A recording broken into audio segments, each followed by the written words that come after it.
السلام علیکم ورحمۃ اللہ وبرکاتہ۔ نبی پاک صلی اللہ علیہ وآلہ وسلم کی خدمت میں ایک صحابیہ جن کا نام سلیم تھا حاضر ہوئیں اور عرض کیا، یا رسول اللہ تبارک و تعالیٰ تو حق بات سے نہیں شرماتے ہیں، چنانچہ جب میں اللہ کی بندی ہوں تو میں بھی حق بات پوچھنے میں شرم نہیں کروں گی۔ پھر انہوں نے پوچھا، یا رسول اللہ اگر کوئی عورت نیند میں یہ خواب دیکھ لے کہ وہ جماع کر رہی ہے، پھر اس کا پانی نکل جائے، یعنی اس کی شرمگاہ سے شہوت کے ساتھ پانی نکل جائے، تو کیا جاگنے کے بعد اس عورت کے لیے غسل کرنا فرض ہے؟ تو نبی علیہ السلام نے جواب دیا کہ ہاں، اگر وہ عورت جاگنے کے بعد اپنے کپڑے کو بھیگا ہوا پا لے، یعنی وہ پانی کو دیکھ لے یا پانی کے اثر کو دیکھ لے کہ اس کا پانی سچ مچ نکلا تھا، تو اس عورت پر غسل کرنا فرض ہے۔ نبی کریم صلی اللہ علیہ وآلہ وسلم کا یہ جواب سن کر حضرت سلیم نے اپنے چہرے کو اپنے ہاتھوں سے ڈھک لیا اور عرض کیا، یا رسول اللہ کیا عورت کو بھی نیند میں پانی نکلتا ہے؟ تو پیغمبر صلی اللہ علیہ وآلہ وسلم نے جواب دیا، ارے ہاں، تبھی تو بچہ شکل و صورت میں اور اخلاق میں ماں کی طرح بھی ہوتا ہے۔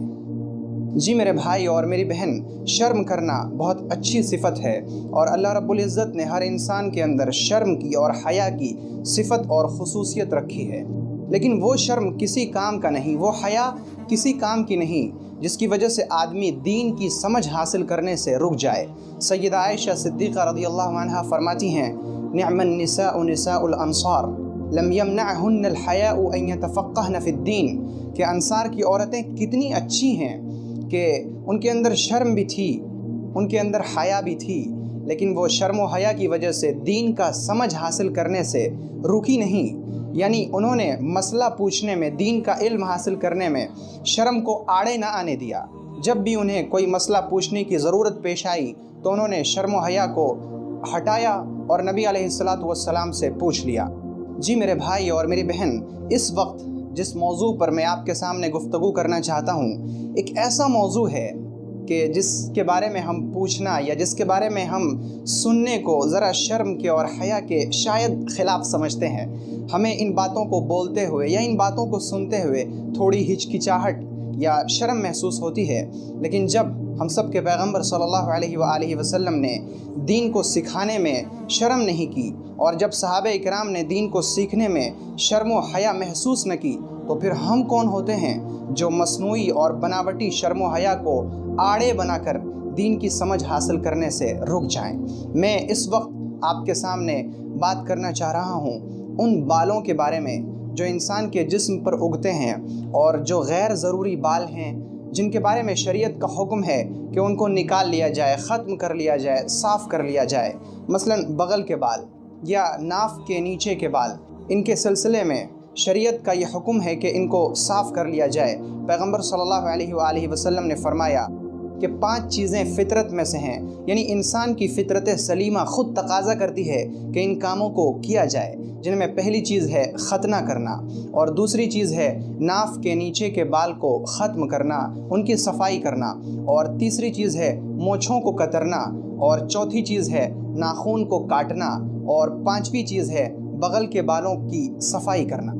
جی میرے بھائی اور میری بہن، پیغمبر صلی اللہ علیہ وآلہ وسلم نے بغل کے بالوں کے بارے میں یہ حکم فرمایا ہے کہ ان کو اکھاڑ لیا جائے۔ اگر کسی شخص کو ان بالوں کو اکھاڑنے میں تکلیف ہوتی ہے تو وہ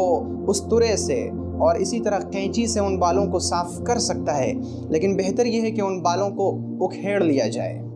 اور جب کوئی شخص بلوغت کی حد کو پہنچتا ہے، یعنی وہ جوان ہونے لگتا ہے اور پہلی مرتبہ اس کے بغل میں بال ظاہر ہوتے ہیں، تو اگر وہ پہلی ہی بار ان بالوں کو اکھیڑ کر صاف کر لے تو پھر اسے دوسری مرتبہ اور تیسری مرتبہ اکھیڑنے میں پریشانی نہیں ہوتی، لیکن اگر کوئی شخص ایک مرتبہ ان بالوں میں استرا لگا دے تو پھر اسے اکھاڑنے میں تکلیف ہوتی ہے۔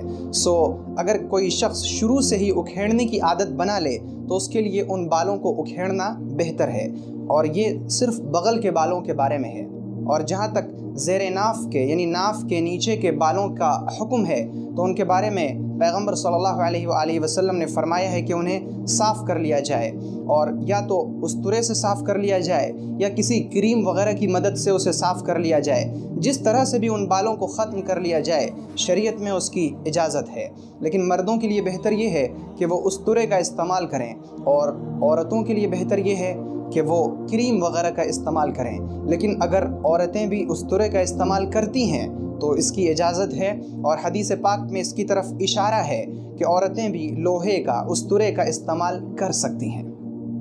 ان بالوں کو یعنی بغل کے بالوں کو اور ناف کے نیچے کے بالوں کو صاف کرنا، ختم کر دینا، یہ انسان کی صفائی ستھرائی کا تقاضا ہے۔ یعنی انسان کی صفائی والی طبیعت تقاضا کرتی ہے کہ ان بالوں کو ختم کر دیا جائے، اور شریعت میں یہ بتایا گیا ہے کہ بہتر تو یہ ہے کہ ہر ہفتے ہی ان بالوں کو صاف کر لیا جائے۔ لیکن اگر کوئی شخص ہر ہفتے ان کی صفائی نہیں کر سکتا یا وہ موقع نہیں پاتا تو پھر اسے چاہیے کہ وہ 2 ہفتوں میں ان بالوں کو صاف کر لیا کرے، اور جس قدر جلد وہ ان بالوں کو صاف کرے گا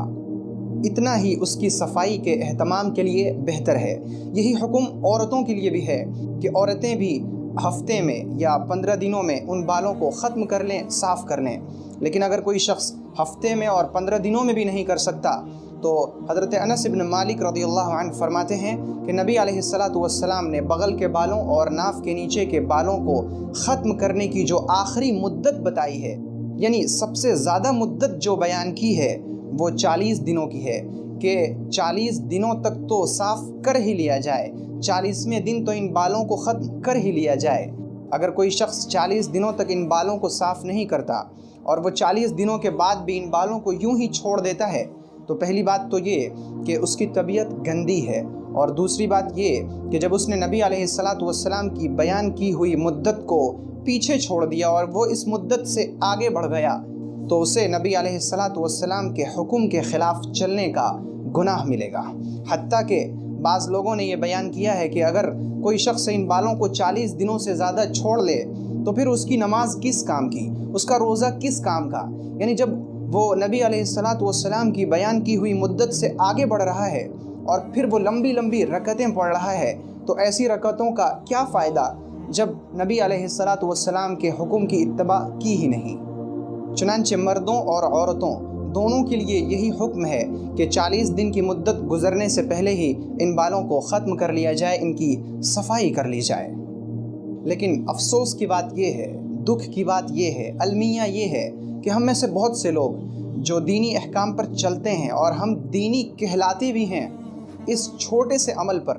جس میں نہ بہت زیادہ وقت لگتا ہے، نہ یہ کام روزانہ آپ سے کرنے کو کہتا ہے، ہم اس میں کوتاہی کرتے ہیں۔ جی میرے بھائی اور میری بہن، اگر ہم سچ مچ دین پر چل رہے ہیں اور ہمارا دین پر چلنے کا دعویٰ صرف دعویٰ نہیں ہے بلکہ ہم عمل بھی کرتے ہیں، تو پھر ضرورت اس بات کی ہے کہ ہم اس سلسلے میں بھی اپنے آپ کو پورے طور پر تیار کریں، اور ہم یہ اہتمام کریں کہ اس مدت کے گزرنے سے پہلے ہی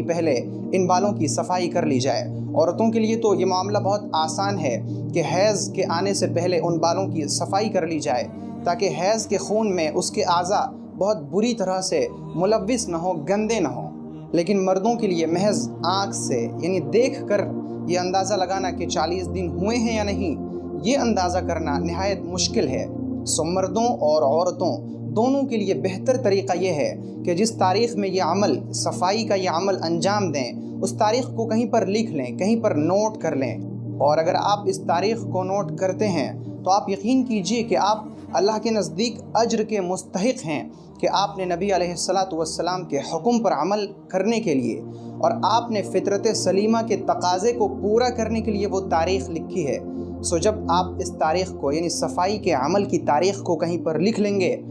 تو اس تاریخ کو دیکھ کر آپ یہ پتہ لگا لیں گے کہ آپ کی صفائی کے عمل کو کتنا دن گزرا ہے،